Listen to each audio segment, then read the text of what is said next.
Dr. Wolfe back to finish out this JFK series. In the first parts, 1 through 8, I read the entire autopsy report. And now I'm going to give my opinion on that autopsy report. Now, this the notion of giving my opinion on this as a forensic pathologist is nothing new. Pretty much every forensic pathologist has looked at this case and has some ideas about it. It has been reviewed by at least one commission or one panel of some of the most esteemed forensic pathologists on the planet. I think this was 1978 that it was done, and they made their own conclusions.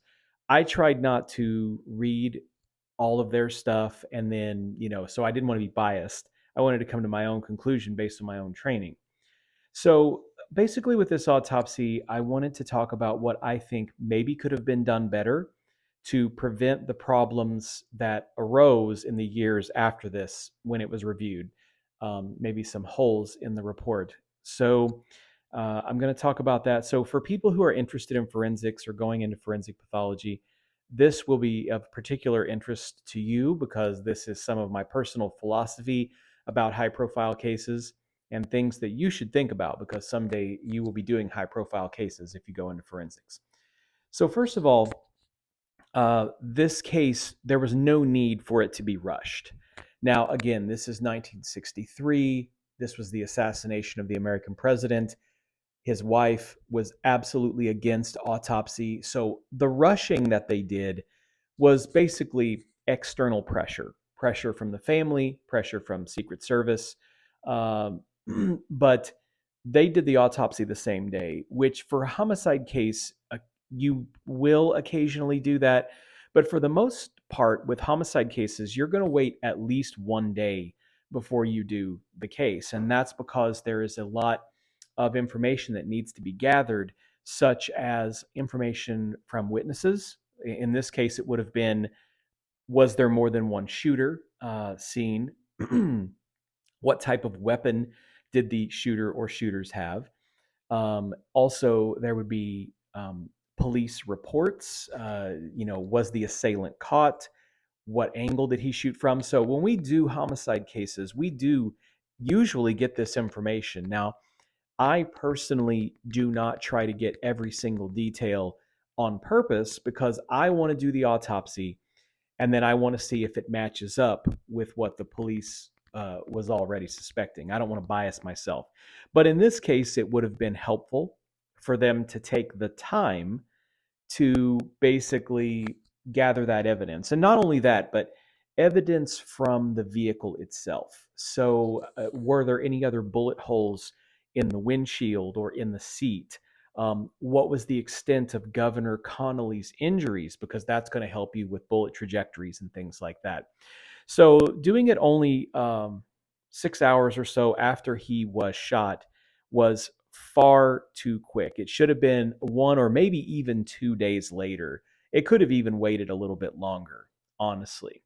Uh, but the other thing is the collection of evidence that's useful for this case, and in specifics, that would be, and this is a little gruesome, but you're going to want any flesh that was removed from the head, so the scalp tissue, fragments of bone, which they did bring, but we don't know if they brought all of it or part of it, or did they make an exhaustive search for it in the road.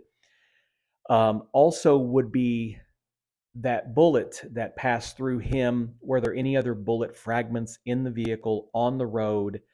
Remember, he was headed. Whoops, sorry, little problem there with the mic.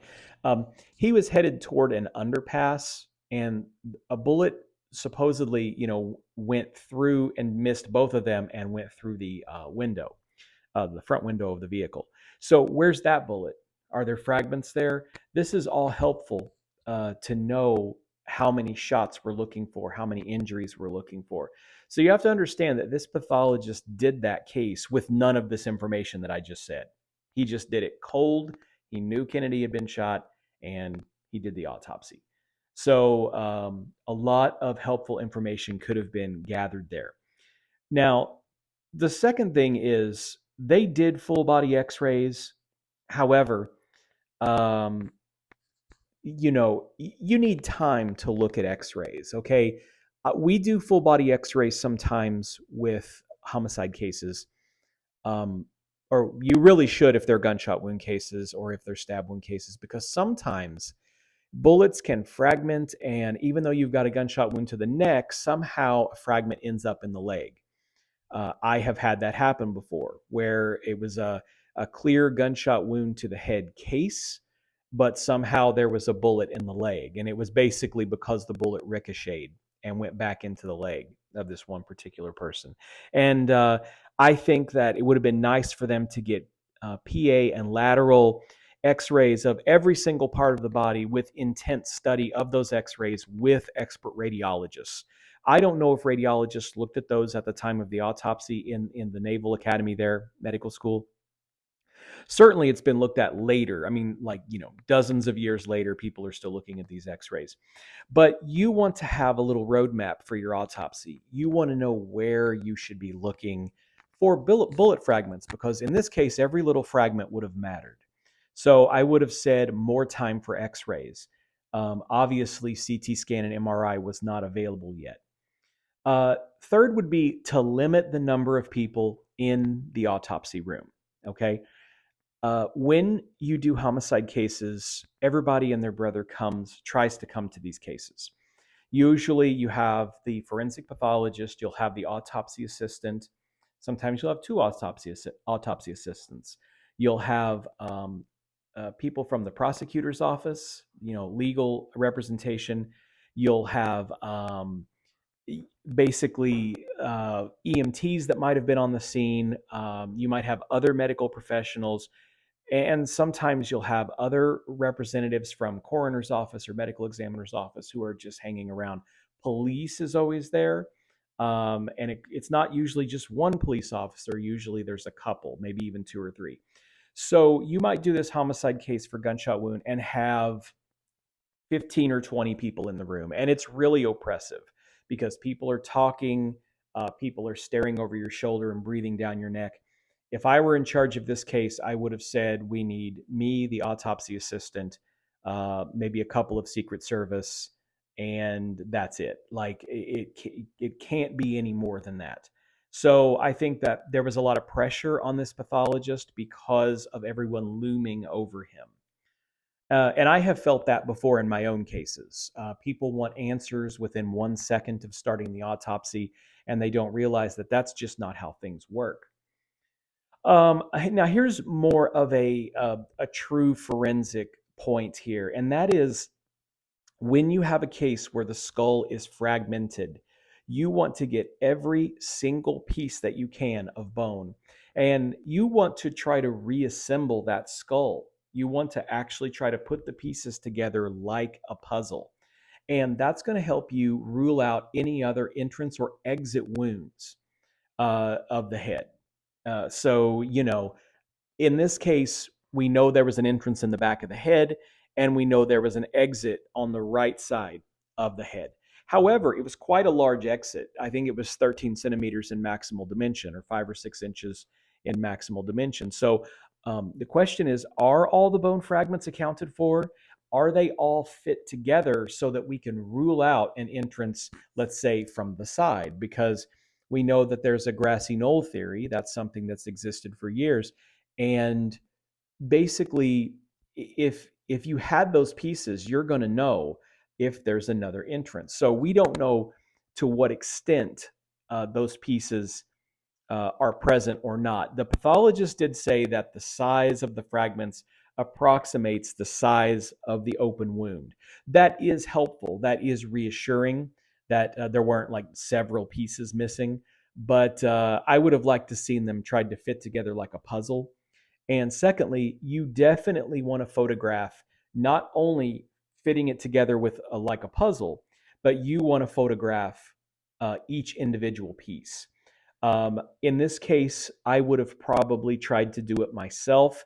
But if I felt like I needed help, I would have definitely called on the services of a forensic anthropologist or neurosurgeon, someone who's constantly in the head there and can identify a piece of bone that might be fragmented. Forensic anthropologists would be great for that as well. So you would want to have somebody with that kind of expertise to help you fit it all together, photograph each one, and think if they had photographed each one, and maybe they did, and we just haven't seen those photos, you could digitally recreate that today, 60 years later, and see how much is missing or how complete that set is. Okay, next is you would do a more extensive dissection of the wound track on the wound from the back to the front. So in this case, they did not dissect out. Now, in a perfect world where you have infinite time and resources, you would actually take this whole block of tissue out. You would have taken the skin all the way off. You would have dissected through each muscular layer, and you would have examined the blood vessels, the nerves, the bones of the cervical spine, and you would have mapped out the exact track of that bullet. That is something that is pretty uncommon. I mean, I've done, hundreds of homicide cases, and I can only think of maybe once or so where I've had to do that extensive of a dissection. However, with this being an American president and, like I said, the most significant homicide of the 20th century, you would have probably wanted to do that. He was not a forensic pathologist, and so I don't think that he was really thinking in those terms. Secondly, you have to remember you've got angry Secret Service people looming over you at this point. To do that kind of dissection, this alone, done well, would take easily over an hour, if not 2 hours, just to do this part right here, and to map it out anatomically. So I just think he was trying to get the body in and out as quickly as possible. Again, I'm not criticizing this pathologist. I'm telling you, with the knowledge I have from 60 years later, this is how you would handle this case. Um, and then lastly here, you would look at the anterior neck wound, which is right here. This area is called the sternal notch because the sternum comes up and there's actually a little notch you can press in there, and behind that is the trachea. So the bullet had entered the back and out the front. And what happened is when they were trying to revive him, they made a tracheostomy incision here and they cut right across the wound and put the tube through the wound. This is really bad practice. We try to tell ER doctors and surgeons not to do this emergently because it drastically affects our interpretation. So I would say that what you would want to do in this case is reapproximate that incision and basically get photographs of just the gunshot wound with the incision kind of like taped together. You can do that with stab wound cases where somebody gets stabbed and the skin splits open and forms like an oval. You can actually push that back together and you can see the edges of the blade and measure it. Well, same with the gunshot wound. Likewise, you would want to get really nice close-up photos of that wound because there are characteristics of the wound that can tell you whether or not it is an entrance or an exit. I know there's at least one conspiracy theory that says the gunshot wound in the neck came from the front, but that, based on what I've seen from the photos, that does not make any sense at all. But you could at least shoot down that conspiracy theory if you had that evidence able to show it to the public and interpreted by an expert in this field. So those are the main points I would do for this case. I wouldn't recommend too much else, at least off the top of my head. But I would say that I thought this pathologist did a good job. I mean, you got to understand, this is 63. This is only 4 years after the creation of forensics as a specialty in 1959. Very few forensic pathologists available in this entire country, probably a handful, frankly. And this is a guy that was mostly probably a surgical or anatomical pathologist doing medical autopsies, which are not the same as forensic. They are different. So I think he did great. And in particular, his description of the beveling of the skull wounds, the wounds on the wound on the back and the wound on the side, was absolutely key to this case. He did a great job. I think that that for me helps me understand the trajectory is correct, and that the theories about bullets coming from the side and stuff like that, it really shoots it down because you can't get that beveling pattern unless you have a bullet entering the back of the head and coming out where it was on the side. There is no way it could have gone the other way. Now, people can argue that that bullet may not have come from Lee Harvey Oswald's gun, and that, there are people that say that he was a so-called patsy, that he was basically set up. Now, I'm not getting into that because that's beyond the realm of understanding the autopsy, but it is quite clear to me that both shots did come from behind him. And there are witnesses who saw the gun, who heard the gun being fired. So I don't really see much in terms forensically in terms of a conspiracy that fits with a bullet coming from the front, or a bullet coming from the right side, or a bullet coming from the left side. Both shots did come from the back. I have little doubts about that. So, pretty good autopsy. There's just a few things I would have done differently, but all things considered, see, we today have the benefit of 60 years of studying this, 60 years of technology, and recent training. So, I can't. I'm not criticizing the guy, the pathologist. I think that he did an excellent job for the time and for the pressure he was under. Because I know that I would have been feeling a lot of pressure with, the president's wife and Secret Service people basically demanding that no autopsy be done, because that can be a very intense situation for the pathologist. Because if you become a forensic pathologist, a medical examiner, you do get people sometimes pressuring you to limit the autopsy. Do it as a limited, don't do it at all. Um, Usually it's family, things like that, who get very angry about that. So anyway, those are my thoughts on this case. I have a person who I've been kind of working with on this case. From a technical perspective, and has been giving me documents and stuff like that. So I may continue to make videos on this, although this particular video is kind of the end of this series that I've done over the last few days. I wanted it to debut a couple of days before the anniversary, which was November the 23rd. But unfortunately, well, I was putting these up on TikTok and they kept blocking them. So I got behind by a few days, and this is going to be the final upload for now.